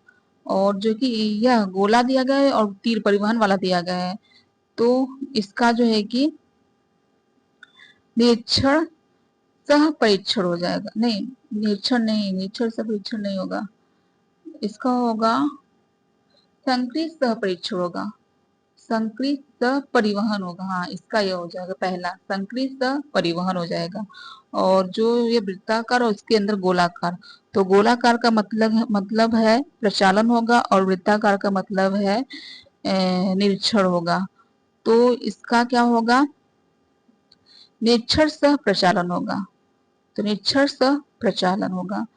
तो पहले का जो है कि 7वां है, फिर बी का 6वां है, 7वां 6वां सातवां छठवां दूसरा, सातवां छठवां दूसरा पहला, सातवां छठवां दूसरा पांचवां। देखते हैं कौन सा आंसर सही है। सातवां छठवां दूसरा, सातवां छठवां दूसरा पहला। तो इसका आंसर जो है कि ए सत्य होगा, इसका आंसर ए सत्य हो जाएगा। तो इसका संबंध जो है कि प्रचालन से है, इसका प्रचालन से संबंध है, इसका वृत्ताकार भंडारण से है, इसका जो है कि विलंब से, आधा कटा हुआ है तो विलंब से है, और यह परिवहन से संबंधित है, और यह निरीक्षण से, यह संक्रिय या परिवहन से, और यह निरीक्षण सह प्रचालन से संबंधित है। तो नेक्स्ट क्वेश्चन है, झुकना एवं उठना किस प्रकार की चेष्टा में क्रमबद्ध आते हैं। झुकना एवं उठना किस प्रकार की चेष्टा में क्रमशः आता है। तो यह जो है कि धड़ एवं शरीर का होता है, इसका आंसर बी हो जाएगा। तो अभिकथन दिया गया है कि वर्क क्रव कार्य के करने के समय को व्यवस्थापित करने का एक महत्वपूर्ण यंत्र है। तो यह सत्य है। और वर्क कर्व समय के अंतराल से कार्य के उत्पादन में आने वाले बदलाव का अध्ययन करने में सहायता करता है। तो यह भी सत्य है। तो ए और आर दोनों सत्य है, इसका आंसर सी हो जाएगा। तो नेक्स्ट क्वेश्चन है कि प्रक्रिया चार्ट कार्य का रिकॉर्ड रखने व उसका विश्लेषण करने की सरल तकनीकी है, और सरल तकनीकी है। तो यह सत्य है। प्रक्रिया चार्ट कार्य का रिकॉर्ड रखने और उसका विश्लेषण करने की सरल तकनीकी है। तो यह सत्य है। और कारण आर कह रहा है कि यह प्रक्रिया का वर्णन करने के लिए दृष्टांत का उपयोग करती है, जिससे कि कार्य को ठोस रूप से संक्षिप्त अथवा संघनित किया जा सकता है। तो यह भी सत्य है। ए और आर दोनों सत्य है।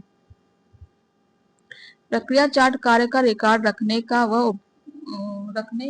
और उसका विश्लेषण करने की सबसे सरल तकनीकी है। प्रक्रिया के कार्यों को व्यक्तिगत रूप से रखा जाता है तथा उसका आवश्यक अनुसार विश्लेषण कर उत्तर प्राप्त किया जाता है। तो और इसमें प्रक्रिया का वर्णन उसके विशिष्टता को प्रयोग किया जाता है। तो नेक्स्ट क्वेश्चन है, इसमें दिया गया है कि सूची 1 में दी गई क्रियाशैली का सूची 2 में दिए गए तत्संबंधित रीतियों को अपनाने के साथ सम्मिलित कीजिए। तो इसको अपनाने के साथ सम्मिलित करना है। तो प्रोसेस चार्ट किससे संबंधित है, सूची 1 का सूची 2 से मिलान करना है। तो प्रोसेस चार्ट किससे संबंधित है, तो यह कार्य के प्रवाह से संबंधित है। प्रोसेस चार्ट जो है कि कार्य के प्रवाह से संबंधित है। और ऑपरेशन चार्ट जो है कि ऑपरेशन चार्ट कार्य करने हेतु दोनों हाथों की चाल है। तो कार्य करने हेतु दोनों हाथों की चाल ऑपरेशन चार्ट से संबंधित है। और पाथवे चार्ट जो है कि निष्पादन में लगी दूरी है। पाथवे चार्ट निष्पादन में लगी दूरी है। क्रोनोसाइक्लोग्राफी जो है कि मध्य अंगुली की गति है। क्रोनोसाइक्लोग्राफ मध्य अंगुली की गति है। और डेप्टेलिंग क्या है, डेप्टेलिंग जो है कि कार्य संयोजन है। डेप्टेलिंग कार्य संयोजन है। तो इसका जो है कि प्रोसेस चार्ट का चौथा हो जाएगा। चौथा छठवां पहला किसमें है, तो चौथा छठवां पहला ए में है। तो इसका आंसर चौथा छठवां पहला, तो इसका सी आंसर होगा। तो प्रोसेस चार्ट कार्य के प्रवाह है। ऑपरेशन चार्ट कार्य करने हेतु दोनों हाथों की चाल है। और पाथवे चार्ट निष्पादन में लगी दूरी है। क्रोनोसाइक्लोग्राफी जो है कि मध्य उंगली की गति है। मध्य उंगली की गति है। और डेबलेटिंग क्या है, कार्य संयोजन है। तो नेक्स्ट क्वेश्चन है कि मुंडेल सूची द्वारा कितने स्तरों को निर्धारित किया गया है जिसके द्वारा काम को सरल किया जा सकता है। तो मुंडेल सूची द्वारा 5 स्तर का निर्धारण किया गया है। तो इसका आंसर सी हो जाएगा। तो 5 स्तर में देखते हैं क्या इसमें दिया गया है। तो मुंडेल सूची द्वारा 5 स्तरों को निर्धारित किया गया है जिसके द्वारा काम करने को सरल सिंप्लीफाइड किया जाता है। और सिंप्लीफिकेशन मतलब कार्य सरलीकरण का शाब्दिक अर्थ है कार्य को सरल तरीके से करना। कोई व्यक्ति यदि कार्य करने के लिए तरीकों को सरल करता है, वह समय व शक्ति व्यय को कम करने की कोशिश करता है, कार्य सरलीकरण का महत्व सीख लेता है। तो नेक्स्ट क्वेश्चन है, व्यक्ति के कार्य का तरीका उत्पन्न हो इसके लिए मुंडेल ने परिवर्तन के स्तरों को वर्गीकृत किया है। तो व्यक्ति के कार्य करने का तरीका उत्पन्न हो इसके लिए मुंडेल ने परिवर्तन के स्तर को वर्गीकृत किया है। तो परिवर्तन के स्तर को मुंडेल ने कैसे वर्गीकृत किया है? 3 स्तर पर 5 स्तर। तो मुंडेल ने परिवर्तन के स्तर को 5 स्तर पर वर्गीकृत किया है। 5 स्तर पर, इसका आंसर सी सही होगा, 5 स्तर पर किया है। तो नेक्स्ट क्वेश्चन है कि पेंसिल तकनीकी वह तकनीकी है जिसमें किया जाता है कार्य सरलीकरण किया जाता है। इसका आंसर सी सही हो जाएगा। वही दिएगा, पेंसिल तकनीकी वह तकनीक है जिसके अंतर्गत कार्य सरलीकरण किया जाता है। तो कार्य सरलीकरण का अर्थ कार्य को सरल तरीके से करना कार्य सरलीकरण की तकनीकी है। औपचारिक तकनीकी पेन व पेंसिल तकनीकी। तो औपचारिक तकनीकी में आएगा माइक्रोमोशन, फिल्म विश्लेषण, साइक्लोग्राफ और जो है कि मेमो मोशन आएगा। और process chart, operation chart, pathway chart होगा। तो नेक्स्ट क्वेश्चन है, कार्य अध्ययन किया जाता है। तो कार्य अध्ययन किया जाता है प्रक्रिया चार्ट द्वारा, संक्रिय चार्ट द्वारा, सूक्ष्म गति अध्ययन द्वारा। तो कार्य अध्ययन जो है कि इन सभी के कार्य अध्ययन के 5 स्तरों पर विभाजित किया, इन सभी के द्वारा किया जाता है। तो प्रयुक्त सभी हो जाएगा। तो प्रसार वह है जहां हमारी आंखें हमारे शरीर की गति को निर्देशित करती है। तो प्रयास वह है जहां हमारी आंखें हमारे शरीर की गति निर्देशित करती हुआ दृश्य है। तो इसका आंसर सी सही होगा। तो एर्गोनॉमिक्स के समान उद्देश्यों को उनके महत्व के क्रमानुसार क्रम में व्यवस्थित करना है। तो एर्गोनॉमिक्स के समान उद्देश्यों को उनके महत्व के क्रम में जो है कि व्यवस्थित करना है। तो पहले जो है कि आराम हो जाएगा, पहले क्या आराम होगा, फिर जो कि स्वास्थ्य तथा सुरक्षा होगा, फिर क्षमता होगा, पहला, दूसरा, तीसरा, चौथा उत्पादकता होगा। तो इसका आंसर जो है कि बी सही हो जाएगा। तो आराम, स्वास्थ्य तथा सुरक्षा, क्षमता, उत्पादकता एर्गोनॉमिक्स के समान उद्देश्य के महत्व है। तो नेक्स्ट क्वेश्चन है, अभिकथन ए और कारण आर कह रहा है। तो अभिकथन ए क्या कह रहा है कि कार्य का रिकॉर्ड करने में कार्य का रिकॉर्ड रखने और विश्लेषण करने के लिए प्रक्रिया चार्ट सरल तकनीकी है। तो यह सत्य है और यह प्रक्रिया को स्पष्ट करने के लिए उदाहरण का उपयोग करता है जिससे कार्य को सुसंबंधित रूप से संचित करते हैं। तो यह भी सत्य है। तो ए और आर दोनों सत्य है। तो इसका आंसर देखते हैं। तो इसका आंसर जो है कि सी होगा। ए और आर दोनों सत्य, इसका आंसर जो है कि सी हो जाएगा। तो मुंडेल ने व्यक्ति के कार्य पद्धति में सुधार के परिवर्तनों के 3 भागों में विभाजित किया है। तो मुंडेल ने व्यक्ति के कार्य की पद्धति में सुधार के परिवर्तन को 3 भागों में विभाजित किया है। तो 5 स्तरों का विभाजन किया है परिवर्तन की, तो 5 स्तरों का विभाजन किया। तो इसका आंसर बी सही होगा। मुंडेल के परिवर्तन के वर्ग मांडेल ने सरलीकरण के समस्त उदाहरणों को 5 वर्ग में बांटा है जो इस प्रकार है। हाथ एवं शरीर की गति में परिवर्तन तो पहला हो जाएगा, और तैयार उत्पादन में परिवर्तन यह दूसरा हो जाएगा, और उत्पाद में परिवर्तन जैसे कार्य सरलीकरण उत्पाद में परिवर्तन ला कर किया जा सकता है, और कच्चे माल में परिवर्तन चौथा हो जाएगा, उपकरण में परिवर्तन आदि होगा। तो यह 5 मुंडेल के नियम है। तो नेक्स्ट क्वेश्चन है, पाथवे चार्ट किससे संबंधित है। तो पाथवे चार्ट किससे संबंधित है? पिन और धागा से संबंधित। तो इसका आंसर डी सही हो जाएगा। पिन और धागा पाथवे चार्ट से संबंधित है। विधि के प्रयोग सबसे पहले गिलवर्ड के द्वारा दिया गया था और गिलवर्ड के द्वारा किया गया था। इस विधि में सबसे पहले मकान का फ्लोर प्लान माप कर तख्ते पर बना लिया जाता है। पिन धागे की सहायता से ड्राइंग बोर्ड पर नक्शे में जिस स्थान में कार्यकर्ता मुड़ते हैं वह पिन लगाया जाता है। तो नेक्स्ट क्वेश्चन है, कार्य सरलीकरण का एक उदाहरण है। तो कार्य सरलीकरण का एक उदाहरण क्या है? चौकोर बनाना, गोल बनाना, खड़ी रेखा, आड़ी रेखा। तो आड़ी रेखा, तो इसका आंसर सी सही होगा। सॉरी, इसका आंसर होगा चौकोर बनाना। तो कार्य सरलीकरण का शाब्दिक अर्थ क्या है? तो कार्य को सरल तरीके से करना। कई व्यक्ति यदि कार्य करने में के तरीके को सरल करता है, वह समय व शक्ति व्यय को कम करने की कोशिश करता है। कार्य सरलीकरण का महत्व सीख लेता है। कार्य करने की विधि में लगाया गया समय व शक्ति अधिकांश हाथ व शरीर की गति पर निर्भर करता है। इस प्रकार कार्य सरलीकरण का समान अर्थ है कार्य को ऐसे तरीके से करना जिससे वह शीघ्रता से व सुविधाजनक विधि से संपन्न हो सके। चौकोर बनाना कार्य सरलीकरण का उदाहरण है।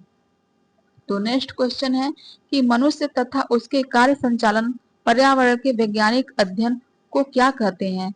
तो श्रम दक्षता शास्त्र कहते हैं। तो इसका आंसर बी सही हो जाएगा। तो खाली स्थान दिया गया है कि साधन टूल का उपयोग विशिष्ट कार्य के लिए उचित कार्य कर्मचारी के चयन किया जाता है। तो यह कार्य सारणी होगा। तो इसका आंसर कार्य सारणी साधन होगा। तो इसका आंसर बी सही हो जाएगा। बी सही हो जाएगा।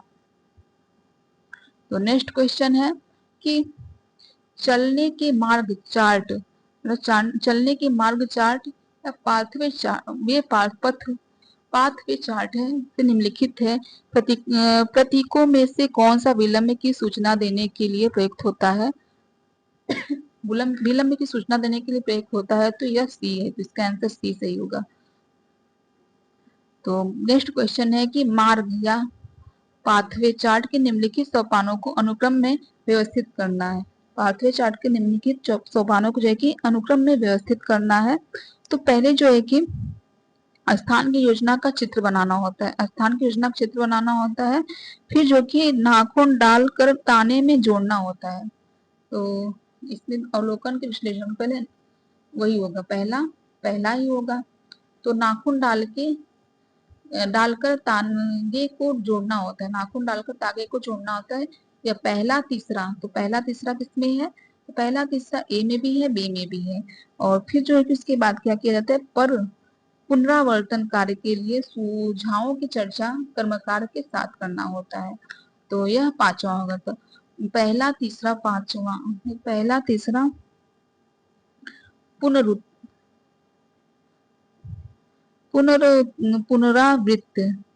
पुनरावृत्त कार्य के लिए सुझावों को चर्चा में करना होता है। पहला तीसरा पांचवा, तो इसमें पांचवा नहीं दिया गया है। तो इसका आंसर डी ही होगा। तो स्थान की योजना का चित्र बनाएं, फिर नाखून डालकर तोड़ने तागे में जोड़ें, पुनरावृत्ति कार्य के लिए सुझावों की चर्चा कर्म कार्य के साथ करें, अवलोकन के विश्लेषण करें, गति की अवलोकन करें और तागे को हवा दें, सुधार के लिए सुझाव अर्जित करें।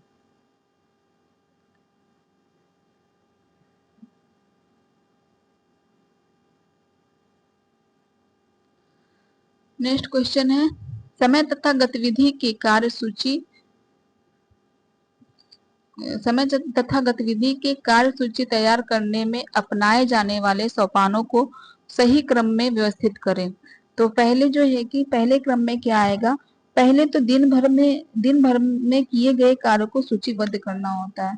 पहले दिन भर में किए गए कार्य को सूचीबद्ध करना होता है। फिर जो कि लचीले तथा आलोचन पूर्वक कार्य को वर्गीकृत करना होता है। लचीले और आलोच पूर्व कार्यों को वर्गीकृत करना होता है। फिर उसके बाद जो है कि प्रत्येक कार्य पर लगाए गए समय का अनुमान करना होता है। प्रत्येक कार्य पर लगाए गए समय का अनुमान करना होता है। फिर क्या करना है? तो फिर कार्य सूची का विश्लेषण करना होता है। कार्य सूची का विश्लेषण करना होता है। फिर उसके बाद जो है कि किसी भी अतिरिक्त समय के लिए अधियोजना के समाप्त करना होता है। किसी भी अतिरिक्त समय के लिए अधियोजना को समाप्त करना होता है। फिर अंतिम में जो है कि अंतिम समय गतिविधियों और गतिविधियों योजना को तैयार करना होता है। अंतिम समय और गतिविधियों की योजना को तैयार करना होता है। छठवां ये हो गया। तो पहला क्या होगा? पहला यह हो गया। पहला तीसरा दूसरा पांचवा, पहला तीसरा दूसरा पांचवा। देखते हैं किसमें है। पहला तीसरा दूसरा पांचवा, तीसरा दूसरा पांचवा जो है कि बी में है। तो इसका आंसर बी सकते हैं।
होता है। किसी को देखकर